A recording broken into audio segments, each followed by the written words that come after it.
అందరికీ నమస్తే అండి. నేను ఇంతకుముందు ఒక వీడియో చేశాను. హార్ట్ అటాక్ రాకుండా ఉండాలంటే ముందు జాగ్రత్తగా అది ఎవరైనా వాడచ్చు. కాకపోతే కొంచెం క్లారిటీ ఇవ్వలేకపోయినా చాలామంది ఫోన్ చేసి అడుగుతున్నారు. అందుకే మళ్ళీ ఈ వీడియో చేస్తున్నాను. మనకు హార్ట్ అటాక్ రాకుండా ఉండాలన్నా, పక్షవాతం రాకుండా ఉండాలన్నా, బాడీలో కొలెస్ట్రాల్ తగ్గాలన్నా ప్రతి 3 నెలలకు ఒకసారి ఒక 15 నుంచి 20 రోజులు ఉదయం లేవగానే పరిగడుపున 2 తమలపాకులు, 2 వెల్లుల్లి, 1 ఇంచు అల్లం ముక్క, 1 స్పూను, 2 స్పూన్ల తేనె ఇది కలుపుకొని మనం పరిగడుపున తినాలి. ఇది ఎవరైనా తినొచ్చు. 10 సంవత్సరాలు దాటిన పిల్లలకు కూడా తినిపించచ్చు. 100 సంవత్సరాల దాకా తినచ్చు. బీపీ ఉండని, షుగర్ ఉండని, ఇంకా మీరు రెగ్యులర్ టాబ్లెట్లు ఏది వాడినా పర్వాలేదు. ఇంతకుముందు బ్లాకేజ్ అయిపోయి మీకు స్టంట్లు పడ్డా, ఓపెన్ హార్ట్ సర్జరీ అయినా తినొచ్చు. ఎందుకంటే ఇవన్నీ డౌట్స్ నన్ను అడిగారు. 100 కాల్స్ రావడం వల్ల నేను చెప్పలేకపోయినా, అందుకే మళ్ళొక్కసారి ఈ వీడియో చేస్తున్నా. దయచేసి ఈ వీడియోని వైరల్ చేయండి, ప్రతి ఒక్కరికి పంపించండి, మీరు కూడా దాచుకొని పెట్టుకోండి. ఇది ఉదయం లేవగానే 2 తమలపాకులు, 2 వెల్లుల్లి, 1 ఇంచు అల్లం ముక్క, తేనె కలుపుకొని తిని గంట వరకు ఏం తినకూడదు. గంట దాకా అంటే టీ తాగొచ్చు, వాటర్ తాగొచ్చు, టిఫిన్ కానీ భోజనం కానీ చేయకండి.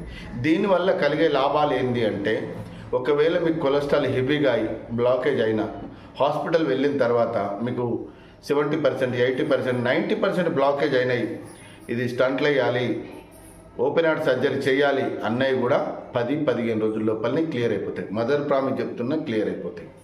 ఎందుకు అంటే పేదవాళ్ళు ఉంటారు, లక్షలు పెట్టుకోవాలంటే ఎవరు పెట్టుకోలేరు, వాళ్ళ దగ్గర ఉండవు.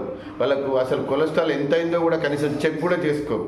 కాబట్టి మీరు ప్రతి 6 నెలలకు ఒకసారి కొలెస్ట్రాల్ టెస్ట్ చేసుకోండి. అంటే ఎంత ఉంది, హెవీగా ఉందా, తక్కువ ఉందా, ఎక్కువ ఉందా, ఇలా చెక్ చేసుకుంటూ ప్రతి 3 నెలలకు ఒక్కసారి 15 రోజుల గిట్ట ఇవి వాడుకున్నారనుకోండి, దేవుడి దయ వల్ల మీరు, మీ కుటుంబం అందరూ సంతోషంగా ఉంటారు. ఇంకా ఏమైనా డౌట్స్ అడుగుతారు కాబట్టి మళ్ళీ వీడియో చేసిన. ప్రతి 3 నెలలకు 15 రోజులు తినండి. జీవితాంతం మీరు, మీ కుటుంబం, మీ పిల్లలు అందరూ సంతోషంగా ఉండండి. ఎందుకంటే కుటుంబంలో ఒక పెద్ద హార్ట్ అటాక్తో చనిపోతే ఆ కుటుంబం వీధిలో పాలవుతుంది. పిల్లలు, భార్య, పిల్లలు అందరూ వీధిలో పాలైపోతున్నారు. కుటుంబమే విచ్ఛిన్నమైపోతుంది. ఎందరో ఈ చిన్న చిట్కా డబ్బులు లేక కూడా ట్రీట్మెంట్ చేసుకోలేని పరిస్థితిలో ఉన్నారు. కాబట్టి ఎందరో జీవితాలు బాగు చేయొచ్చు, ఎందరో మనం సంతోషంగా ఉండొచ్చు, ఎందరో భార్య పిల్లలు కన్నీళ్ళు దుడొచ్చు. కనుక ఇది అందరిలాంటి వీడియోనే అనుకొని చీప్గా మాత్రం చూడకండి. దయచేసి చెప్తున్నా, ఇది మిమ్మల్ని, మీ కుటుంబాన్ని కాపాడుతుంది. ఓకేనా? మీరు నిజంగా ఇది వాడి ఇప్పటికి ఎంతోమంది నాకు ఫోన్ చేస్తున్నారు. సార్ మీరు చెప్పినట్టుగా వాడాము, కొలెస్ట్రాల్ తగ్గింది, బ్లాకేజ్ తగ్గింది, హార్ట్ ఆపరేషన్ చేయాలన్నారు సార్, అది కూడా తగ్గింది సార్, మీరు సంతోషంగా ఉండాలి, మీరు బాగుండాలని ఫోన్ చేస్తున్నారు. అందరికీ ధన్యవాదాలు. మళ్ళీ క్లారిటీ కొరకే ఈ వీడియో చేస్తున్నా. ఈ వీడియోను మీరు దాచుకోండి, ఒక 10 మందికి షేర్ చేయండి. అందరూ బాగుండాలి, అందులో మనం ఉండాలి. ఓకే, థ్యాంక్ యూ అండి. Thank you very much.